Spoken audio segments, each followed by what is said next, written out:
Hello, Tennille, and thank you so much for coming onto the podcast. Thank you for having me.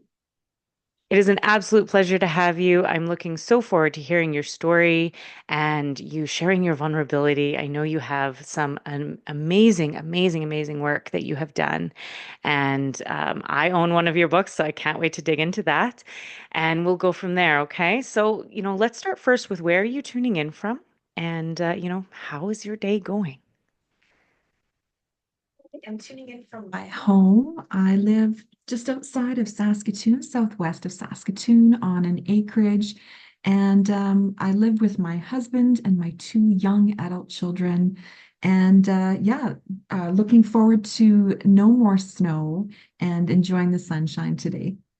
Beautiful, beautiful. Yes, I couldn't agree more. We're in a similar geographical location, you and I. And so, yeah, enjoying that sunshine and springtime can be just such a Mhm. blessing. Okay, well, thank you for sharing where you are from. Tell us a little bit about what brings you here. Who is Tennille and, what have you been through? I'm trying to think about that question for a little bit now, with the introduction of coming onto the podcast and how to get ready for it. I feel like I have oversaturated the market in some way over these past couple of years, considering so much has happened to me that is just taking me on a ride that I never expected. So, a little bit about me. I was born and raised in Saskatchewan. I grew up in a small town in southeastern Saskatchewan. So, I was a small town girl. Went to kindergarten and graduated with basically the same kids. And from there, I ventured up to Saskatoon and haven't left. It wasn't really my plan to stay in one place, but I found my husband and we had our kids and we developed some pretty deep roots here. And so we've been here for 30 years and it's home. Um, I have family all over the province and into Alberta. And life was, a pretty cookie cutter, found a guy, got married, had a boy and a girl. We have a cat and a dog. And, the routine set in with sports and art and, running around with the kids and dance. And so we felt like we were on the track to, being empty nesters and, looking towards retirement and what does that look like? My husband and I, we were just looking forward to the next phase. And then 2 years ago this month, actually, I found out that I was diagnosed with stage 4 uterine cancer. And it shocked me. It shocked everyone. I had started a new job and I was, performing well, at least to everyone else. To me, I was starting to fade a little bit and my energy was just so low and I couldn't figure out why. Um, and so through, going to my doctor and then, having some tests done in emergency, um, cancer entered the scene, and it it took over for quite a while. And I I was trying to figure out who I was because I knew I couldn't go back to the person that I was. Um, I became distraught with leaving a life that I knew because I had perfected that life and I felt like I had it under control. Um, and I and I was the person in our family that was the go-to, right? Just had everything planned and laid out and all of a sudden I couldn't do that. And so I felt like I was losing myself. Hmm. And yeah, so that's what's kind of taken me to this past, I would say, year of definitely a roller coaster of a life. Hmm. Truly, truly. I really appreciate the emphasis on the grieving of the past you. It's not talked about enough, truly, among cancer survivors, and really survivors of any illness, is there is a grieving of the past you. I heard you say, you felt like you had it all under control, this past you life, and then now this kind of you get shocked with this amazing diagnosis, this terrifying diagnosis, stage 4. And now the first thing that really starts to take hold is, who am I now? How am I going to conduct myself in the world? And I also heard you say oversaturating the market. So I'm curious to dive a little more in that as well. Yeah, And please go ahead. yeah, Yeah. I thought about who I believed I was, and I put my work first. I uh, I was a high performing individual. I led people. I was a manager. I found gratification in performing, like exceeding expectations and trying to make my leaders, look good with the work that I was doing, and that validation was gone, and in a moment, right? And so, not that we need to look to external factors for validation, but I think that that's what I had developed myself into, Yeah. um, putting all of my creative energy and my work ethic and my values and giving it to my employers. And now that I didn't have that, I'm like, well, who am I? Like I had no hobbies. Um, I didn't feel like I was creative at home. And so what was I doing? Who could I be? And so Mm. writing a book and, you know, thinking about goals for myself and doing that and being on, being interviewed and, developing new products to serve other women like me. I just felt like I'm kind of all over the place. I'm all over social media. And and that's just a personal reflection. I'm like, am I too out there right now? Like what am I supposed to look like? I'm supposed to be having cancer, but maybe I should just like go away. But and I don't know if you have ever felt that as well. Like maybe I shouldn't be out there as much as what I should, because I'm not projecting what a cancer patient should be. Mm. That's a really, really powerful reflection and a ton of self-awareness there. So that's thank you for sharing that. And I don't think that you're alone, Tennille, in that. I think in any thought leader, and especially in myself, because I know my inner workings, I certainly think that we question, how should the world perceive us? How should we show up in the world? How should we display ourselves? And I think the answer that I've landed on, is that, the more authentic that I am to myself, the more that I will polarize the people who are not for me. And that has truly happened. And the more that I will draw in the people that are. And so, my answer, I suppose, to the question that I believe you're posing, is that I think that you are every bit what you should be, presenting yourself as. I see you as such a boss watching your work. I see somebody who is certainly, once often interviewed or, but maybe always on TV. I'm not sure of your whole background, to be fair, but somebody who is very comfortable in that light and very uh, meant for it, is what I really see from my seat anyway. Thank you. And really, it was a scramble to figure out what my legacy, if you will, like what am I like my prognosis was 12 to 18 months. And so that Yes. is like what am I going to do in 12 to 18 months that is going to make an impact and going to make my husband and my children and my family proud? Yeah, that was what I was striving for. And so getting a story out into the world and being creative, like pulling on that, I think was so liberating.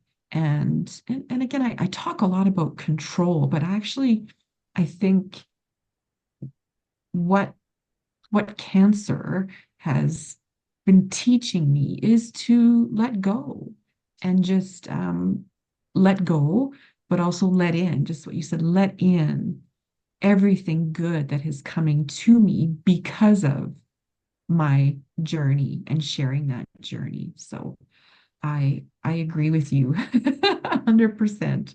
Yeah. Hmm. This journey back to Sorry. ourselves. Oh, thank you for sharing.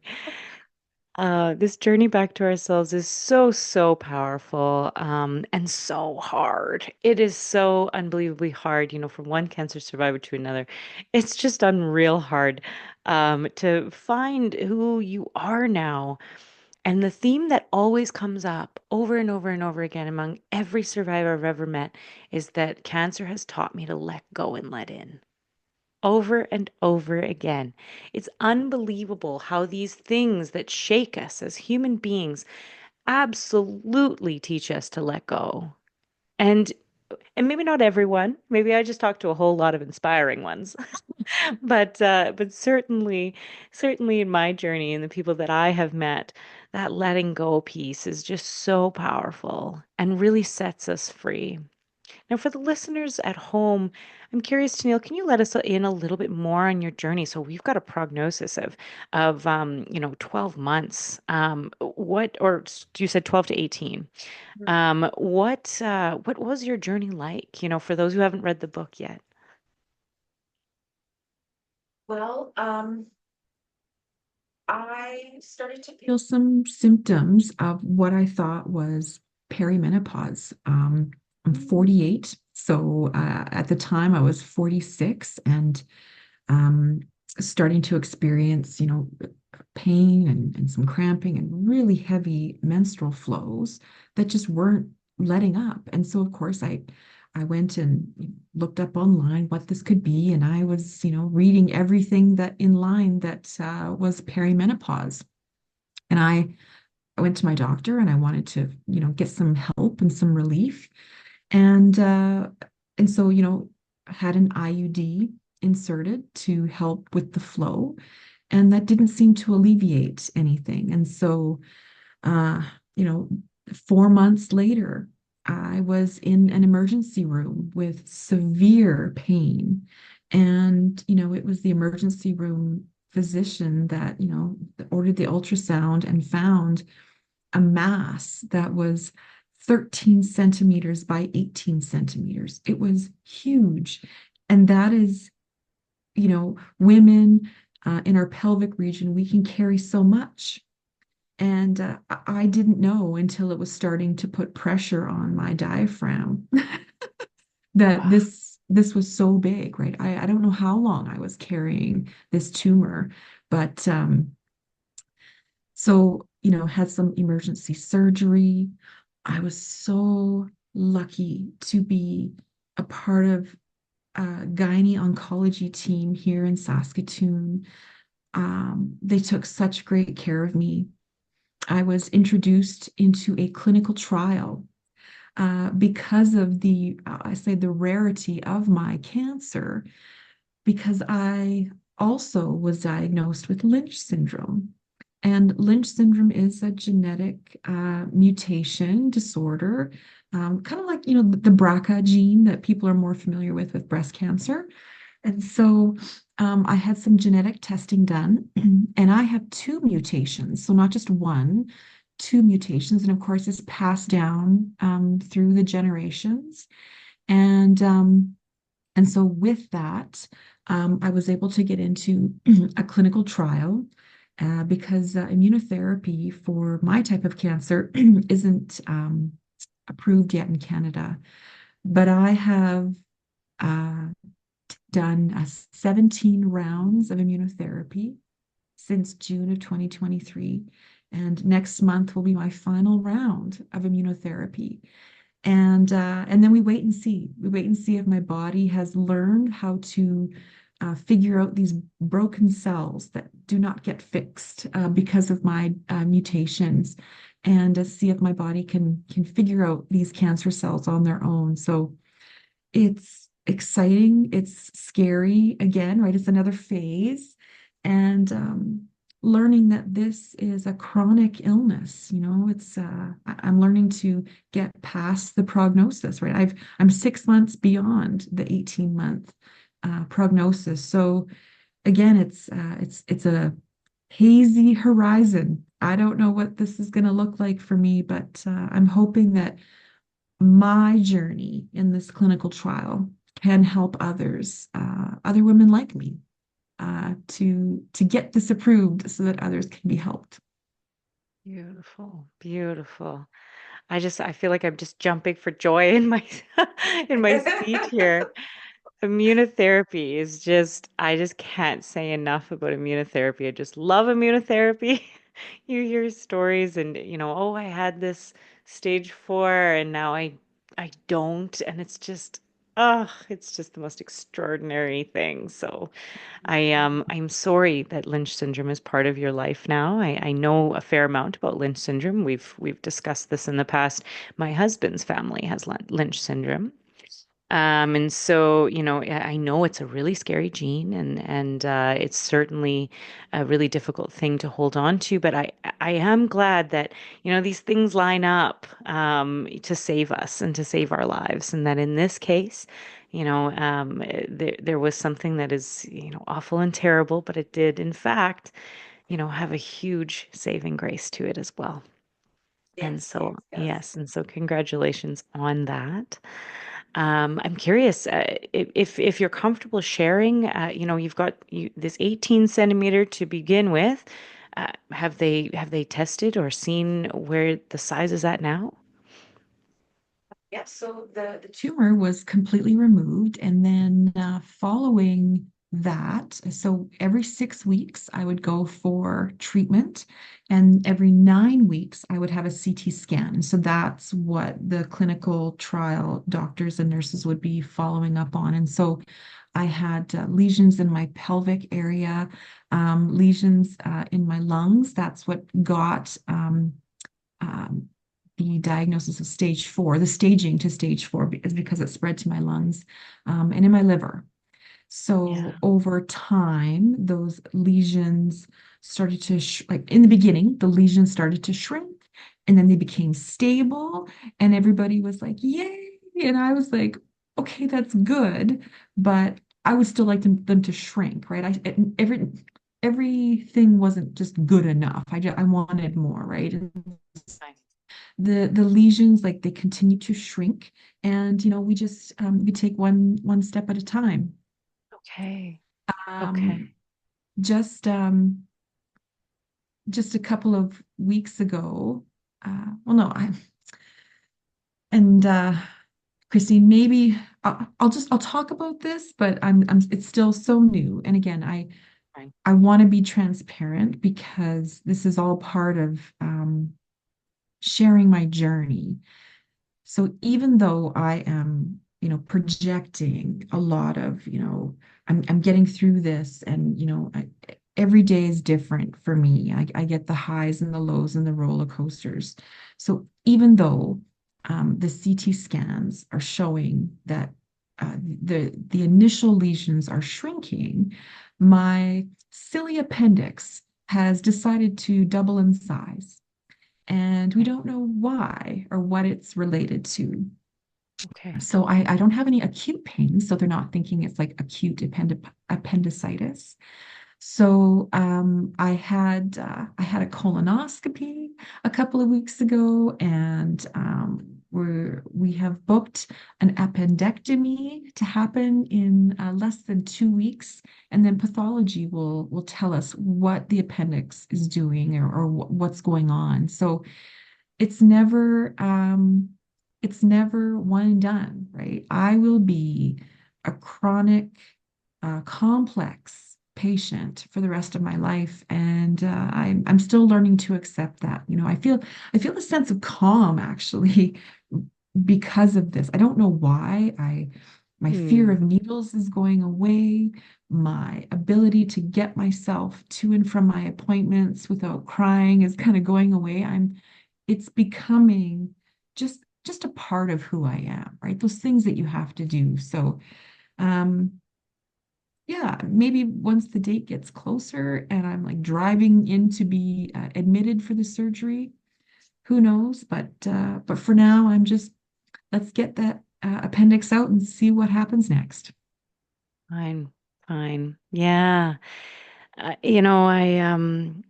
thank you for sharing and thank you for sharing so vulnerably because, truly this is really scary. And I know that for myself anyway, it often felt like a lashing. You get these breaks and then more bad news and breaks and more bad news, and it was, really difficult at times to go through. But you said another thing that I really want to capitalize on because it's so important that I don't like the word fighter because it's overused, and because it suggests, for me anyway, that I am a victim of a circumstance, and I've never wanted to be that. But that being said, I remember that feeling, and I still have it, to be fair, of kind of like if I can do this, I can do anything. And this sense of calm that you talk about, of like, I no longer cry during my appointments. Let's just get this appendix out. I remember feeling like it had changed me in a way that made me, and again, I'm being careful with the word warrior because, because it is so tough, but that the vultures were just not going to get me anymore. This like really strong feeling of like, no, no, I've got this. No matter what you throw at me, I can handle it. And that was a really, really powerful feeling, and I've brought it into my post life as well. Am I describing what you mean when you say calm? Yeah, I think so. There are certainly parts of my life that I no longer have to worry about, where I can focus on the things that I need to worry about. So Mm, if I was working, let's say if I was working full time in the job that I once had, and if my kids were little, like I'm using scenarios, right? It would have been a fight, right? It would have been a fight to get up in the morning, to appear, um, I don't want to, not sane, but to appear professional, to appear like I've got it handled. I would have been burnt out within a couple of months. But mm, there are so many things that have just been taken off my plate to be able to take care of myself, um, is something that I've been doing these past couple of years, which I had never really done. And I think that's the majority of women and mm. mothers and caregivers, right? We take care of others, but my husband continues to remind me or give me heck to say, like, by you taking care of yourself, you are taking care of us, right? And Mhm. that's flipping the script for me. I never thought about it that way. Wow, it sounds like you have an amazing husband. Yeah, he's pretty cool. Yeah, we don't mind him. Yeah, That's yeah. amazing. Amazing. Well, I think that we keep kind of coming back to this theme of who am I now and how cancer has changed you and how it has affected you. Can you say a little bit more about some of the gifts that you feel that you've gotten and the ways that you've changed in positive ways? Had to reflect on the number of people that I have crossed paths with in my entire life. So, writing a memoir, not even just a book, a memoir that's describing my feelings, my life as I knew it and know it. Um, People came out of the woodwork that I hadn't heard of in 30 to 40 years. people Wow. that I had crossed paths with in my work as a professional association work, being a board member, they don't even live in Saskatchewan. They're all over the country and saying like, you made an impact on me. Um, People that, and I wouldn't really say people have like outright like said goodbye, like left me because of like, I haven't really seen that, but the amount of people that have come into my life is unreal, Christine. Like, um, caring for us in ways that we needed when we didn't know, offering their help and their support. Um, I am part of a masterminding group with Michelle Murphy, Life on Purpose, a little plug. Um, Yeah. she has been instrumental in helping me find myself, my new self.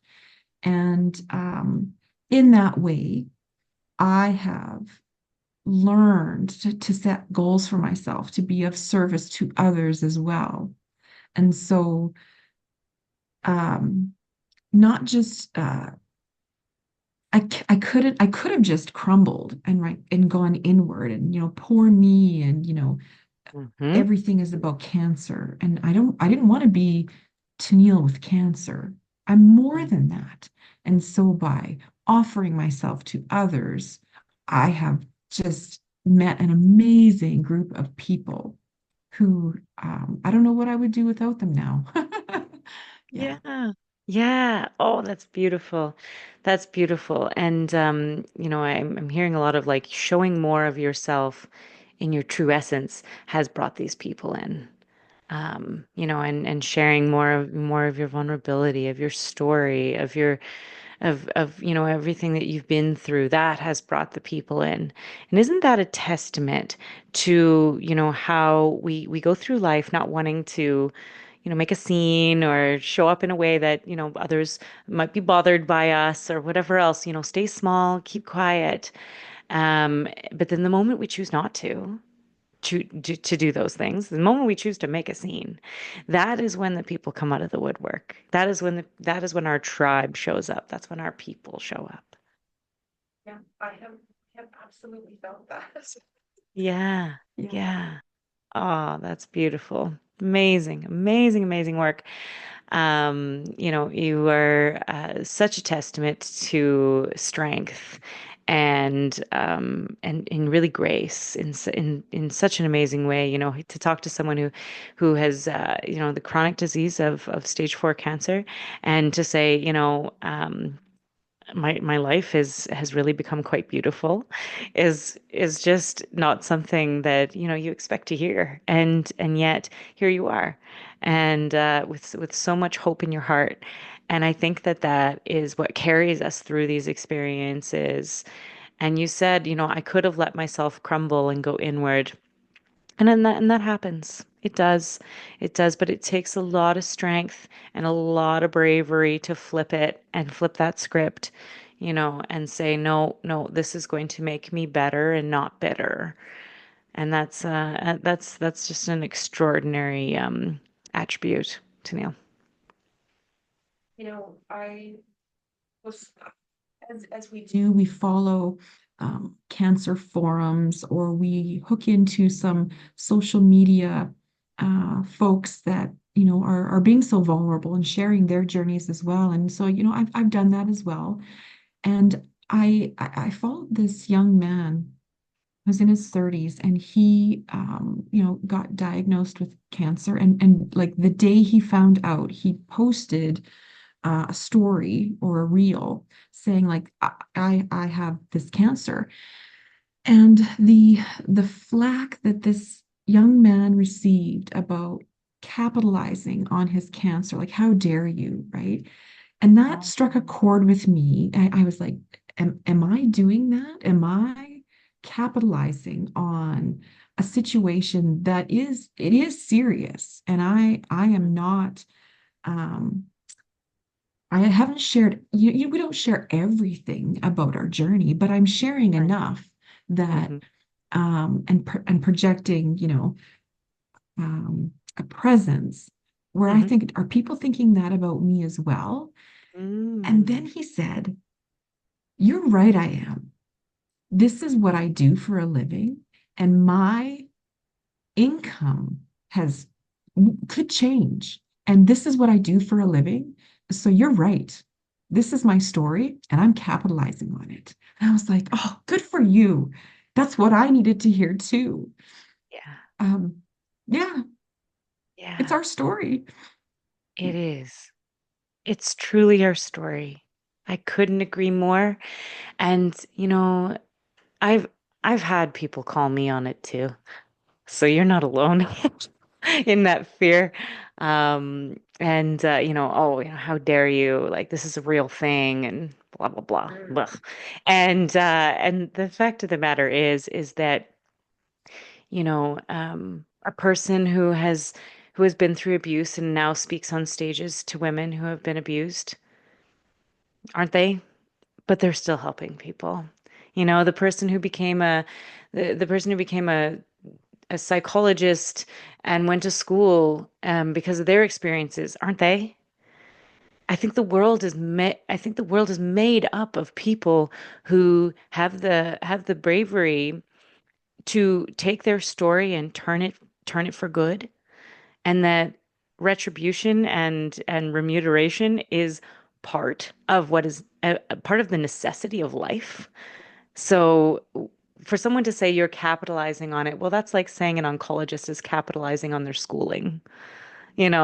Truly, we need to work, number one, and and ideally, we make the world a better place. And I think that if you are doing those two things, this poor man with all the flack that he's received, good for him for saying, yeah, absolutely, I am. Because if we didn't have any of those, we would have no one coming out to share the abuse victims. We would have no one coming out to share their story with the cancer survivors. We wouldn't have that support. And so, yeah, good for him. Good for us. Just like every stage of life, there is no handbook. And Nope. so we're just figuring it out, writing down what we do and sharing it. Yeah. And hey, where would we be without Taylor Swift's boyfriends, right? We wouldn't be listening to to all of her music and That's enjoying right. it, right? Yeah, Yeah. exactly. Exactly, exactly. Every country song ever written was capitalized on Yes, someone's story. Yeah. yes. Yeah, And yet we yeah, enjoy country music. yeah, for sure. Beautiful. Very well said. I couldn't agree more. And thank you for bringing up that really important point, too. I think for people who listen to my podcast, I'm sure many of them are sharing their stories, whether that be a story of abuse or loss or divorce or whatever else. And I think that kind of imposter syndrome of like, who am I to share is probably really, really rampant. Because I know I've felt it. You've shared today that you have felt it. And so, I think that that's a really important point to bring up that is often not talked about, which is that, the more that we open ourselves up to our potential tribe, as we've spoke about, the more we also open ourselves up to criticism from the people who are not our tribe. And so, that in itself takes a lot of bravery too. Yeah. I Amazing. agree. Amazing. Yeah, yeah. Certainly. Now, I want to talk just for a few more moments about your book because there's something special about your book that is a little different from your typical cancer survivor's book, and I want you to share that with our listeners so that they can know what they're coming into. So I've written three. You're talking about the memoir, yeah. You're right. I am talking Um, about the memoir. Yes, you have no, written three. I'm just kidding. Yeah. Um, so I had never written a book before. I was actually quite nervous. And at the time that I had been diagnosed with cancer, my daughter Lydia was in grade 12, finishing high school, and she herself was going through, some transition, and we were helping her work through her mental health, some mental illness. And, I found that, even though I was, bedridden and had cancer, like just life goes on, and I was still mom. And so as the year rolled on, I thought to myself, our story um, is really kind of interesting and unique. And I had never come across a book where the mother-daughter are writing about the same year or same situations, but from their perspectives. So that's what our memoir is. It is 1 year, and we each write about our month. So I write about my January, and then she writes about her January. And that's how the chapters are organized. And what's really neat is that there are certain situations that are the same. Like we write about the same situation, but from each perspectives. And so um, it's a really powerful way to understand what is important to some and what isn't, and how we came through each of those situations together. And so yeah, it's a snippet in time, and I think it was healing for Lydia's and my relationship as well, and cathartic as well. So yeah, that's I hope that people enjoy it. It's young love. It is a mother-daughter relationship trying to figure it out. Um, Me trying to figure out what my life looks like now after cancer. Yeah, so it's an interesting read. Yeah, I love the multiple perspectives. I think that's really important, and I think it can be really helpful for so many of us that are mothers. That when you get that diagnosis, that you might be able to get a little bit of a glimpse into what your young adult or young teenage daughter might be feeling, and through that experience. And so I think that's a really unique add-on. And what about the other two books? Let's talk more about those. You're right, I am focusing just on the memoir. Um, That's why the book, the memoir came out and we had a book launch, and it was out in the world. We had let it go, and I thought, well, now what, right? So Fine. I decided I'm going to work with someone to write a children's book. So I wrote a children's book about two characters, my pets in our home, Conan and Remy. And yeah, so I worked with an artist through Fiverr. She worked all the way in Turkey or Istanbul. So that was kind of fun. It was, a couple of months of back and forth, and I ended up publishing it just before Christmas. And so there was a lot of buzz about that book. It's called Remy's Big Treat. And yeah, so it's a different, it's a different genre altogether. And then my third book, it's a guide. It's not really a book. My husband and I, we were planning on it, taking a trip to Mexico in February, and realized that we still didn't have everything in order. And so I started to write things down. What do I need to put in place in the event of my or our death for our children? And the more I started writing and figuring out what I needed, I was sharing it with my friends, and they were like, "Oh, this is amazing. You need to publish this." And I thought, "Sure, I'll publish this."